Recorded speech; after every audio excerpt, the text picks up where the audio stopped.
Assalamualaikum warahmatullahi wabarakatuh. Alhamdulillahirabbil alamin.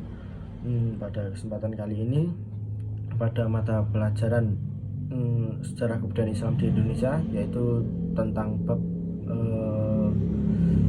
biografi Sunan Kalijaga dan peran dakwah dalam mengembangkan Islam di Indonesia, Bapak akan sedikit membahasnya, yaitu pertama adalah biografi Sunan Kalijaga.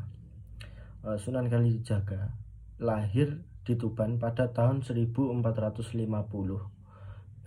dari bangsawan Tuban. Ya, Sunan Kalijaga merupakan bangsawan dari Tuban karena beliau adalah putra dari bupati atau adipati Tuban yang bernama Tumenggung Wilatikta dan Dewi Nawangrum.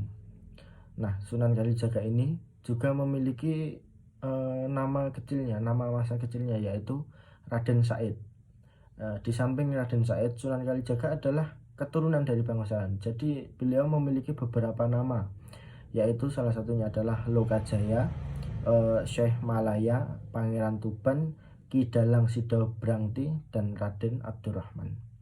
Nah, sejak kecil Sunan Kalijaga atau Raden Said ini telah diperkenalkan dengan agama Islam yang cukup mendalam, yang mana dari hal tersebut Sunan Kalijaga memiliki budi pekerti yang baik, yang tinggi, dan sejak kecil Sunan Kalijaga ini juga memiliki jiwa kepemimpinan yang sangat besar.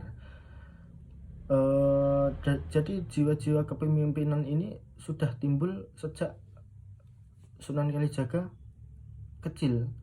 Dibuktikan dengan contoh, Sunan Kalijaga itu pernah suatu masa kecilnya itu beliau selalu menyelesaikan masalah dengan solusinya sendiri tanpa menyertakan kesombongan. Jadi beliau adalah seseorang yang rendah hati, walaupun dia selalu sering mencetuskan sebuah solusi permasalahan, tapi beliau tetap tidak sombong, rendah hati. Nah, Sunan Kalijaga juga memiliki istri, yaitu Dewi Saroh binti Maulana Ishak, dan salah satu putranya bernama Sunan Muria. Terkait darah keturunan yang dimiliki Sunan Kalijaga, Sunan Kalijaga itu ada yang mengatakan bahwa ada yang bilang keturunan Arab, keturunan Jawa, begitu. Nah, Sunan Kalijaga wafat pada tahun 1513 Masehi, yang dimakamkan di Kadilangu. Kadilangu itu Demak Kadilangu. Nah, Sunan Kalijaga adalah sunan yang memiliki umur yang sangat panjang, yaitu kalau nggak salah itu 131 tahun di masa hidupnya. Selanjutnya adalah masa-masa bergurunya Sunan Kalijaga. Nah, Sunan Kalijaga itu berguru dengan Sunan Bonang, yang bertemu ketika Sunan Kalijaga itu sedang berkelana berperjalanan lah, kayak kalau orang zaman sekarang itu mencari jati diri. Nah, ada pula juga yang mengatakan bahwa Sunan Kalijaga itu pernah mencuri, tapi mencuri dalam hal ini bukan kok mencuri semata-mata penjahat, enggak, tapi mencuri dalam konteks untuk membantu masyarakat miskin yang ada pada Tuban, di daerah Tuban tersebut, di daerah Tuban dan maupun sekitarnya. Karena apa? Pemerintah pada zamannya Sunan Kalijaga itu hanya mementingkan dirinya sendiri, tanpa memikirkan masyarakat yang bersusah payah mencari nafkah untuk kehidupan sehari. Nah, dari sini Sunan Kalijaga itu berinisiatif untuk mencuri sebagian harta yang dimiliki oleh para pemerintah itu tadi. Nah, tapi mencuri itu bukan kok untuk dijual lagi ataupun dimakan sendiri, tapi itu dibagikan kepada rakyat-rakyat yang tidak memiliki, seperti mohon maaf, seorang yang mungkin kekurangan atau miskin atau pemulung atau pengemis pada masa itu.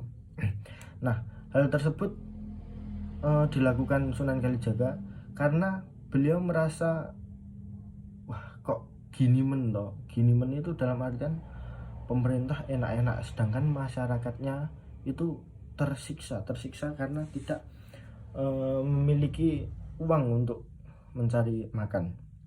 Nah, dari hal tersebut Sunan Kalijaga pernah ketahuan pas mencuri itu. Nah, dari itu beliau mendapatkan hukuman yaitu diasingkan. Nah, dari itu Sunan Kalijaga diasingkan, lalu terus beliau melakukan perjalanan. Nah, ketika melakukan perjalanan itu beliau masih melakukan kegiatan yaitu merampok atau mencuri untuk membantu orang-orang yang tidak mampu. Ingat, ini perlu diingat bahwa mencuri dalam konteks ini adalah untuk membantu orang-orang yang tidak mampu, karena pada zaman dulu itu memang sangat kekurangan, hanya mereka yang beruang hanya mementingkan dirinya sendiri.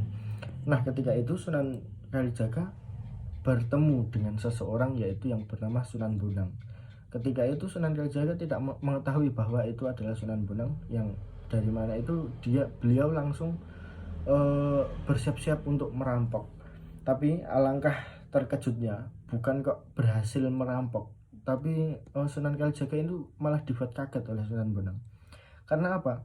Ketika Sunan Kalijaga menghadang dan merampasnya, bukan bukan Sunan Bonang lari ataupun ketakutan, tapi tidak, beliau malah pecah menjadi 4. Nah, kalau zaman sekarang itu Kage Bunshin kayak di Naruto itu. Ini cerita-cerita mitos-mitos dari Sunan Kalijaga zaman dahulu. Tapi ada juga yang mengatakan benar dan ada juga yang mengatakan itu hanya dongeng. Tapi di sini kita bukan untuk mencari cerita tersebut, tapi kita mengambil sikap yang seharusnya kita ambil. Nah, ketika Sunan Kalijaga ketakutan ketika Sunan Bonang melihatkan kesaktiannya, seketika itu Sunan Kalijaga langsung bertaubat kepada Allah dan tidak melakukan hal-hal tersebut, dan lalu berguru kepada Sunan Bonang tersebut. Selanjutnya, ketika setelah berguru kepada Sunan Bonang, ada beberapa orang yang menganggap bahwa penamaan Sunan Kalijaga itu karena Sunan Bonang memerintahkan Sunan Kalijaga untuk bertapa di sungai, dan alhasil mendapatkan gelar Sunan itu tadi. Padahal sebenarnya bukan begitu karena apa? Yang terkait penamaannya Sunan Kalijaga ini, banyak orang yang beranggapan bahwa loh, kalau bertapa itu adalah agamanya ajarannya Hindu Buddha, kenapa kok dia bisa bertapa dan mendapatkan gelar Sunan dan dia berdakwah Islam dan gini-gini. Wah, banyak permasalahan yang timbul karena cerita ini.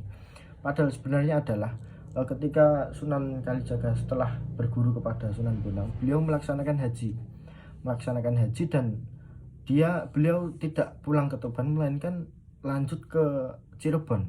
Nah, di Cirebon beliau pergi ke desa yang namanya Kalijaga. Nah, desa Kalijaga ini diapit oleh 2 sungai, dan dari sini Sunan Kalijaga itu memiliki hobi atau kegemaran berendam. Nah, dari sini kan dinamakan Sunan Kalijaga ini. Ini berendam ya, bukan bertapa.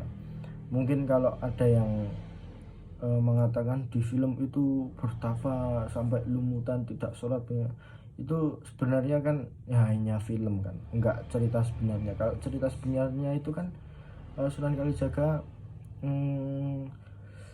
setelah pulang haji itu pergi ke Cirebon, yang nama desanya itu adalah desa Kalijaga, maka disebutlah dengan Sunan Kalijaga.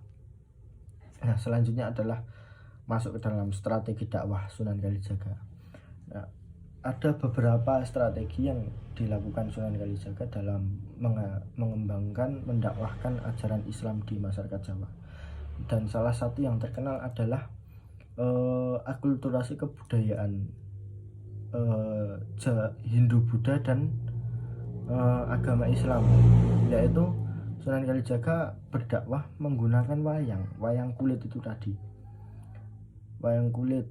Jadi ada yang beranggapan bahwa katanya Islam tapi kok berdakwah menggunakan wayang. Nah, ini kok bukan semata-mata terus berdakwahnya menggunakan wayang dengan cerita-cerita Mahabharata yang ada Hindu Buddha. Enggak, Sunan Kalijaga itu menjadikan wayang kulit sebagai media dakwahnya, sebagai gimana ya, kalau sebagai penarik, pemikat masyarakat Jawa yang pada zaman itu masyarakat Jawa itu masih menganut kepercayaan dinamisme, animisme, dan Hindu Buddha. Nah, dalam keadaan ini Sunan Kalijaga mengambil kesimpulan, yaitu ayo berdakwah menggunakan wayang kulit itu tadi. Nah, dalam akulturasi budaya tersebut, beliau dapat mengislamkan masyarakat Jawa tanpa adanya pemaksaan, tanpa adanya kekerasan, melainkan dari keikhlasan hati masyarakat Jawa, karena berpikir Sunan Kalijaga ini, kedatangan Sunan Kalijaga ini tidak gimana ya, tidak melanggar adat istiadat yang ada pada masyarakat Jawa tersebut. Nah, dengan demikian hal tersebut menjadikan masyarakat Jawa mudah untuk disosialisasikan, cara kalau sekarang itu sosialisasi. Nah, dengan adanya hal tersebut, penggabungan budaya wayang kulit dengan budaya Islam pada zaman itu sangatlah mudah diterima oleh masyarakat. Dalam dakwah menggunakan wayang, Sunan Kalijaga juga menyematkan jimat kalimat sodo. Kalau dalam Islam itu adalah berarti kalimat syahadat. Jadi dalam pagelaran wayang itu Sunan Kalijaga itu menyematkan kalimat sodo atau kalimat syahadat, yang mana itu adalah syarat pertama untuk masuk ke dalam Islam. Nah, selanjutnya adalah karya-karya yang diciptakan oleh Sunan Kalijaga yang ada pada zaman Sunan Kalijaga, yaitu yang pertama adalah tadi wayang kulit. Seni wayang kulit yang digunakan sebagai media dakwah Sunan Kalijaga dalam merangkul masyarakat Jawa yang awalnya tidak beragama Islam, terus bisa memeluk agama Islam dengan keikhlasan hati mereka. Dan selanjutnya adalah seni ukir. Nah, seni ukir ini dari dedaunan, yang mana dulu itu seni ukirnya dari yang berbentuk manusia, patung-patung, tapi hal tersebut ditinggalkan dan diganti dengan dedaunan ini tadi. Nah, seni ukir ini masih bisa kita temukan, biasanya itu ditemukan dalam alat musik gamelan dan rumah-rumah adat di sekitar Kudus dan Demak. Selanjutnya adalah seni gamelan. Nah, seni gamelan itu kalau zaman dulu buat dakwah itu biasanya buat mengiringi kalimat syahadat atau syahadatain. Terus seni suara atau tembang. Nah, pada zaman dulu juga Sunan Kalijaga itu mengembangkan syair-syair atau tembang-tembang, yaitu salah satunya ada lir-lir, gundul-gundul pacul, terus kidung rumeksa ing wengi, dan lingsir wengi, dan ada masih banyak lagi. Dan bahkan Sunan Kalijaga itu juga ikut serta dalam perancangan penciptaan Dandang Gulo, tembang Dandang Gulo itu.